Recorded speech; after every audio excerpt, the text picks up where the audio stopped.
Hey guys, it's Kay from KS Anonymous, and today I'm back to bring you another video from reading Reddit. So today we're actually looking at Tales from Retail. I have two stories for you. They are a bit long, but I think they're worth the read. I work in a secondhand retail store and have recently been moved to the online department. This basically means I take pictures of items that I think will have a better chance of selling online, upload it to eBay, then package, wrap, and send off anything paid for. Now, as a lot of you may know, different delivery companies charge different fees, and if you live outside a certain area, you, as a buyer, will have to pay extra for delivery. Since starting the role of online person, I've had a few customers cancel their orders because we charge a set delivery price on the site, but if they live too far away, I have to send them a message telling them they will be charged extra based on their postcode. This story is about one of those people, and if I was allowed to record any work conversations, I would put it all over the internet. This woman purchased a little DAB radio through our eBay shop. It wasn't expensive or big, which was why I got a sense of dread when I looked at her postcode on the delivery. She lived on a little island called Isles of Scilly. It's technically part of England, so the postal service we use would issue delivery there, but I didn't have much hope for the sale because she would have to pay more than double what she had to pay for the item just to have it shipped to her. So I send off her invoice with the added delivery total and the explanation for why her delivery charge would be so high. I expected to receive an email asking to cancel her order, as I had with quite a few others since I started this online gig, but that's not what happened. No. A few hours later, the store gets a phone call. It's not my job to answer calls anymore, so I pay it no mind. To my surprise, though, a colleague of mine comes to my station with the phone, saying it was for the eBay department. It's very rare I get a phone call since, I'm already online. Most people will just talk to me online. A sad, lonely existence made bearable by the hilarious shenanigans of my coworkers.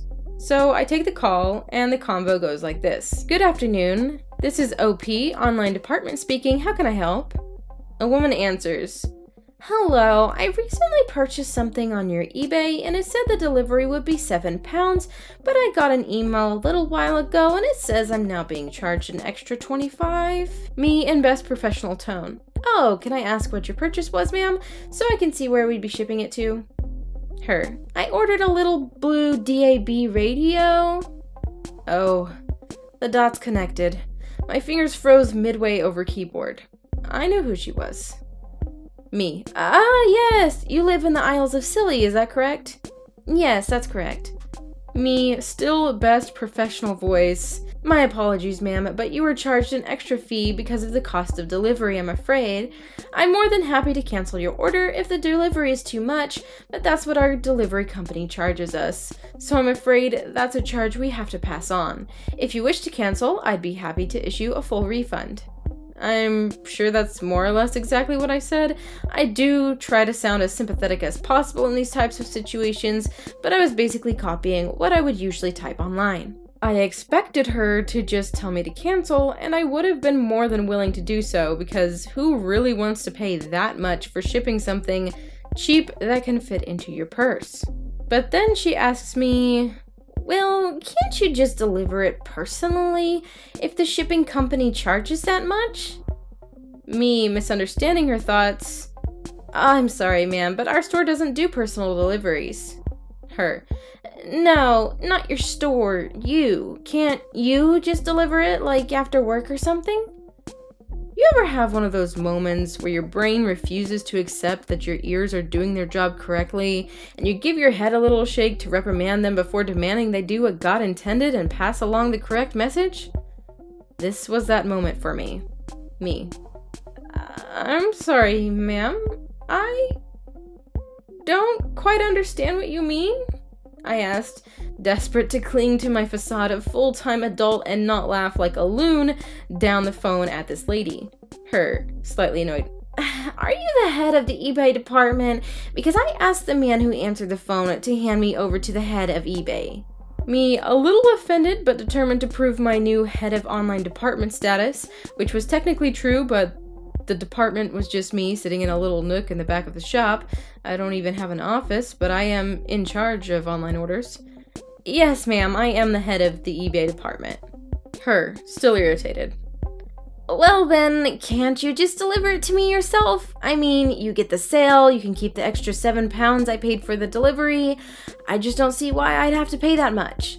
Yeah, me either. I don't know why you'd have to pay so much for delivery since you only live on a freaking island. I genuinely didn't know what to think. I was stuck halfway between anger and hysteria. A coworker had come out back and he was just staring at me as I was no doubt red-faced and holding back tears. Me.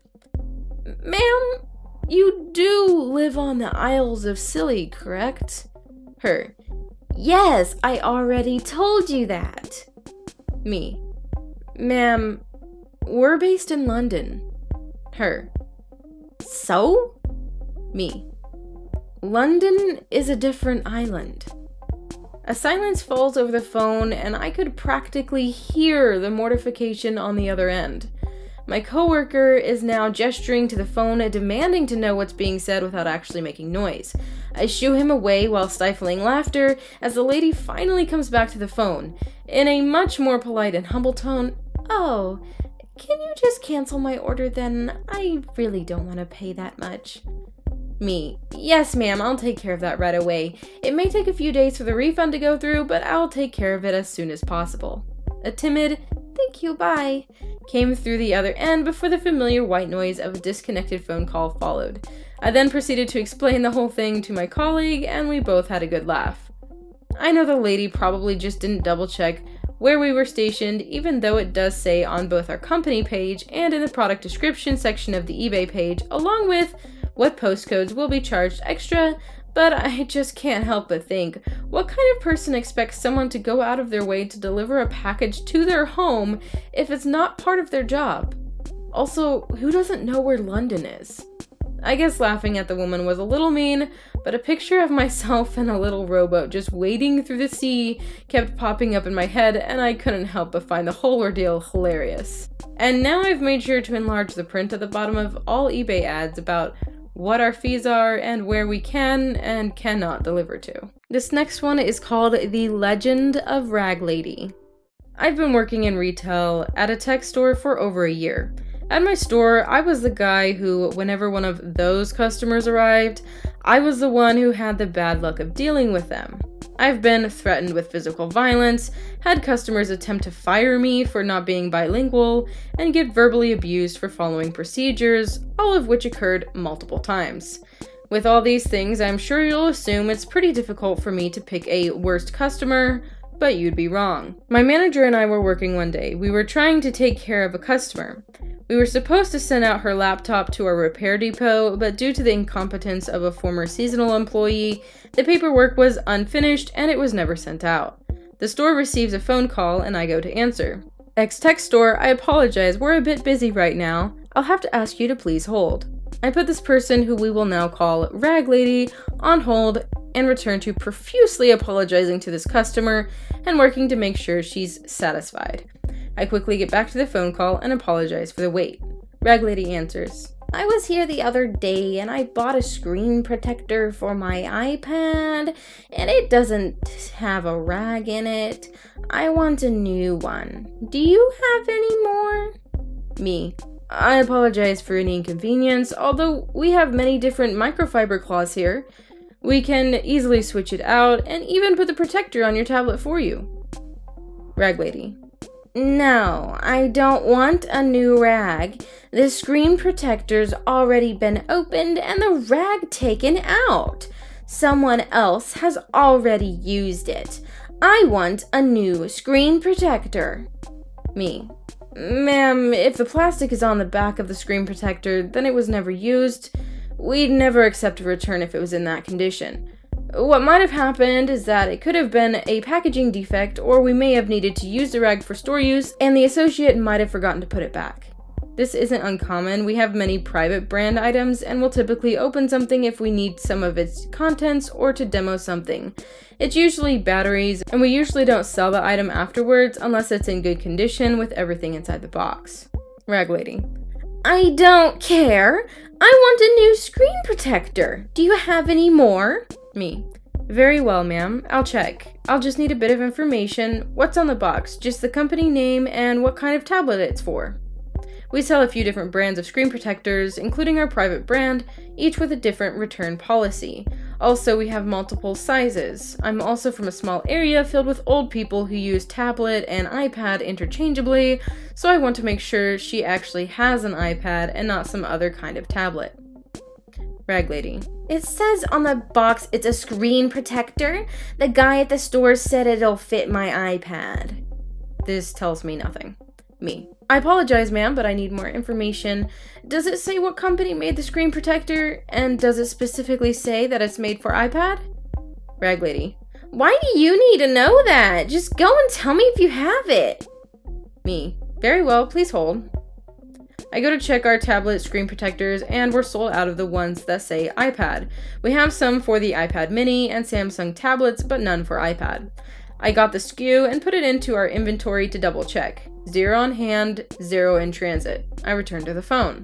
Me. Thank you for holding. I just checked and it seems like we're sold out of our screen protectors for iPads. We have some other sizes, but I couldn't know for certain if they'd fit your tablet unless you specifically brought it in. Rag Lady. Well, when are you getting more in? Me. I couldn't tell you for certain. There's none currently on the way though. Rag Lady. Well, get it from another store then. There's no way I'm taking a screen protector from another store's stock to satisfy the needs of this rude woman, especially when I don't even know for certain which screen protector I'm looking for. Me. I'm sorry, ma'am, but I'm not doing that. I already gave you multiple options to replace this, and without knowing what screen protector you have, I'm not taking one from another store. Rag Lady. Then I want a refund. Me. Okay, come into the store and I'll be happy to return this item. Rag Lady. No! I want you to give me the money to my credit card over the phone. Me. I'm sorry, ma'am, but we don't do any transaction unless you're here in the store. Also, you'll need to return the item and have a receipt. I can't give you your money otherwise. RL starts swearing at me. Is there any other X-Tech store in X town? Which would be my town. Me. No, ma'am. The closest is in Y City, which is 2 hours away. RL. Are you closing? Me. No, ma'am. We're open until 9 every night. Rag Lady cuts me off. RL. No. Is your company going to be staying open? Me. Yes, ma'am. We're a multi-million-dollar nationwide company. We shouldn't have any issues. RL. Okay. Goodbye. Rag Lady hangs up before I can respond. I hang up the phone and let out an audible moan of irritation. There's nobody in the store except us. My manager looks at me and asks, "That bad?" And I proceed to tell him the story of this 20-minute phone call. This should be the end of the story, and I wish it was, but fast forward a week and we get Rag Lady 2, Electric Boogaloo, Revengeance. I'm doing my job, stocking the shelves, and notice a couple, probably in their 60s, and stop my current task and approach them. Me. Hi there, how are you doing today? Is there anything you're looking for? RL. Yes. Oh crap, I know that voice. RL. I bought this screen protector from this store and it doesn't have a rag in it. I want a new one. I'm honestly shocked she actually bothered to come in over something so trivial. I look down and see a microfiber cloth next to the cash register. Okay, here you go, I say as I hand her the cloth. Rag Lady. No! I want a new screen protector. Me. Okay, I'll see if we have any more in stock. I walk over to the wall and take a look. There isn't any for an iPad. Yes, she actually had an iPad, not another kind of tablet. Me. I'm sorry, we don't have any in stock that would fit your tablet. Rag Lady. Then give me a refund. Where's your manager? Me. My manager's currently busy on a conference call, but I can easily do the return for you. I go through the process of the return. At this point, I feel like Rag Lady and I are both fed up with the other because we have minimal conflicts during this part of the process. Me. Okay, it's all set to do the return. Do you have your debit card with you? RL. I want cash. Me. I'm sorry, ma'am, but it's our policy to refund you in the original way it was purchased. Either put it back on debit or you're not getting a refund. Rag Lady's husband starts to protest, but Rag Lady just wants to get it done with. She quiets him down and does the return via debit. I finish up the return and get them to sign my copy. Rag Lady. That's it? Me. Yes, that's all. Have a good day. Rag Lady's husband. No, we had to drive 10 minutes to get here, and this is all you do? What about our gas money? What are you going to do about that? I'm completely ticked off at this point, so what I say next is in an irritated tone. I'm sorry, but I didn't decide where you live. It's not my fault you needed to come here, and I'm certainly not paying you any gas money. Have a good day. Rag Lady's husband. But me, with a slightly raised voice, cutting him off. Have a good day. After that, I did go tell my manager what happened, and we had a good laugh. People can be really crazy with these retail stories. I really enjoy retail stories because I actually used to work, well, I worked a little bit in retail and mostly in the service industry, so I like hearing the crazy stories that people have because I think everybody ends up having one or two themselves just because of dealing with people. But that will actually conclude today's video. If you enjoyed this video, go ahead and drop a like and let me know in the comments below what you thought of these stories and also what you'd like to hear next from me. I'll be seeing you in my next video. Bye!